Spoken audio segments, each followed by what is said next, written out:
Hello बच्चों, चलिए प्रश्न पढ़ते हैं। समांतर श्रेणी में तीन संख्याएं ज्ञात कीजिए जिनका योग 9 और वर्गों का योग 35 है। मुख्य अवधारणा। तो हमारा जो प्रश्न है वो समांतर श्रेणी से संबंधित है। समांतर श्रेणी में क्रमागत दो पदों का जो अंतर है वो प्रत्येक जगह हमारा समान रहता है। तो देखो, हमारे समांतर श्रेणी के यदि हमें तीन पद लेने होते हैं तो हम निम्न प्रकार से लेंगे, जो कि हमारे होंगे ए माइनस डी कोमा ए प्लस डी। तो इनके क्रमागत दो पदों के मध्य का अंतर है वो हमारा डी है। तो ये एक हमारी समांतर श्रेणी है, क्योंकि इस तरह से पद इस प्रकार लिखते हैं क्योंकि हमारा प्रश्न को हल करना आसान होता है। देखो, जिनका योग 9 है तो हमारे तीनों पदों का योग प्रश्न में 9 दिया गया है। तो ए माइनस डी प्लस डी बराबर हमारा 9 आ गया। तो यहाँ देखो भाई, हमारा डी से डी कट जाएगा तो ए प्लस ए हमारा 3 हो गया बराबर 9। तो यहाँ से जो ए का मान निकालेंगे वो आ जाएगा हमारे पास 9/3। तो ए बराबर आ गया हमारे पास 3। तो ए का मान आ चुका है।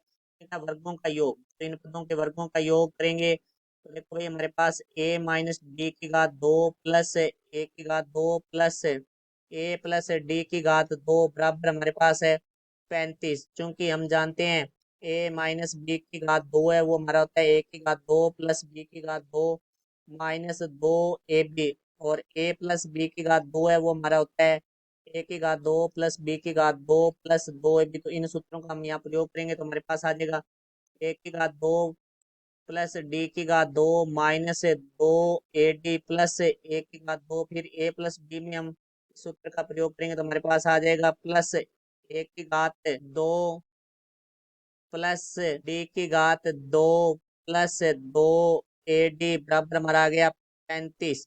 तो यहाँ से देखो, माइनस 2ad से प्लस का 2ad कट कट जाएगा तो ए की घात 2 प्लस ए की घात 2 प्लस ए की घात 2। तो यहाँ से हमारे पास आ जाएगा 3 ए की घात 2 प्लस, यहाँ से आ जाएगा डी की घात 2 प्लस डी की घात 2 है तो 2d की घात 2 बराबर 35।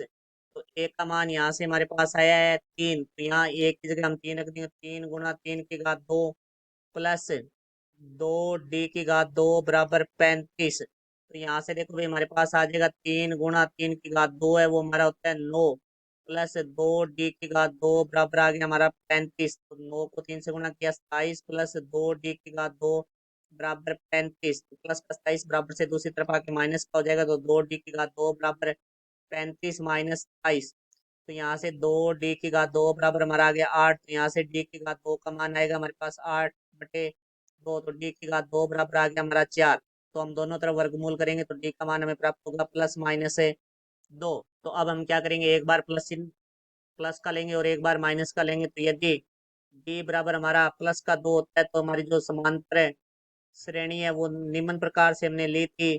तो देखो भाई, वो हमारी हो जाएगी ए माइनस डी कोमा ए प्लस डी। तो ए का मान है हमारे पास 3। तो 3 - 2 कोमा 3 प्लस 2। तो यहाँ से आ जाएगा हमारे पास 1,3,5। ये तो समांतर श्रेणी के हमारे तीन पद हो जाएंगे।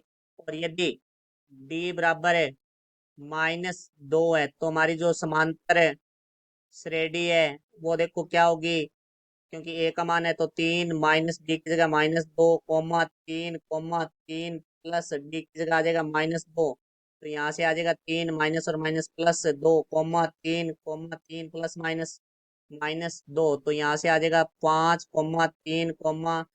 तो हमारी ये श्रेणी दो प्रकार से हो सकती है। एक तो ये हो सकती है 1,3,5 और दूसरी हो सकती है 5,3,1।